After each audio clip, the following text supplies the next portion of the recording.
ഉരുൾപൊട്ടലുണ്ടായ കോഴിക്കോട് വിലങ്ങാട് പുനരധിവാസം പ്രതിസന്ധിയിലായിരിക്കുന്നു. Panchayat secretary, village officer ഉൾപ്പെടെ 8 ഉദ്യോഗസ്ഥരെ ഒന്നിച്ച് സ്ഥലം മാറ്റി. ഒഴിവുകൾ നികത്താത്തത് പുനരധിവാസത്തിന് തടസ്സമാകും. കളക്ടറെ ഉൾപ്പെടെ അറിയിച്ചിട്ടും നടപടിയില്ല എന്നാണ് പഞ്ചായത്ത് പ്രസിഡന്റ് പറയുന്നത്. MM രാകേഷ് ചേരുന്നു കൂടുതൽ വിവരങ്ങളുമായി. MM രാകേഷ്, ഒരു ഉരുൾപൊട്ടലുണ്ടായ പ്രദേശത്ത് ഇത്രയുമധികം ഉദ്യോഗസ്ഥരെ പുനരധിവാസത്തിനിടയിൽ ഒരുമിച്ച് മാറ്റുന്നത് കേട്ടുകേൾവിയില്ലാത്തതാണ്. എന്തുകൊണ്ടാണ് ഇങ്ങനെയൊരു നീക്കമുണ്ടായത്? എന്തുകൊണ്ടാണ് ഈ പുതിയ തസ്തികകൾ ഇപ്പോഴും ഫില്ല് ചെയ്യാത്തത്?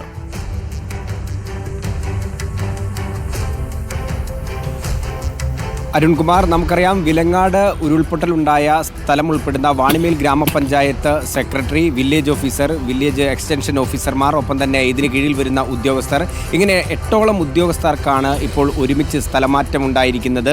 1.5 മാസം മുൻപ് നടന്ന സംഭവത്തിന് ശേഷം ഇതുമായി ബന്ധപ്പെട്ട ഉരുൾപൊട്ടലിൻ്റെ പുനരധിവാസവുമായി ബന്ധപ്പെട്ട നടപടികൾ പുരോഗമിക്കുന്നതിനിടയിലാണ് ഇത്തരത്തിലുള്ള ഒരു കൂട്ട സ്ഥലം മാറ്റം ഉണ്ടായിരിക്കുന്നത്. ഇത് ഭരണ പ്രതിസന്ധിക്ക് ഇടയാക്കുമെന്നാണ് പഞ്ചായത്ത് പ്രസിഡന്റ് ഉൾപ്പെടെ ആരോപിക്കുന്നത്.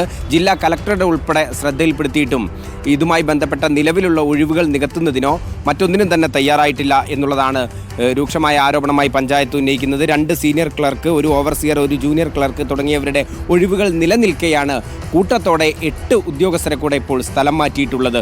അരുൺകുമാർ, വളരെ പ്രധാനപ്പെട്ട ഒരു പ്രശ്നമാണ്. MM രാകേഷാണ് വിവരങ്ങൾ നൽകിയത്.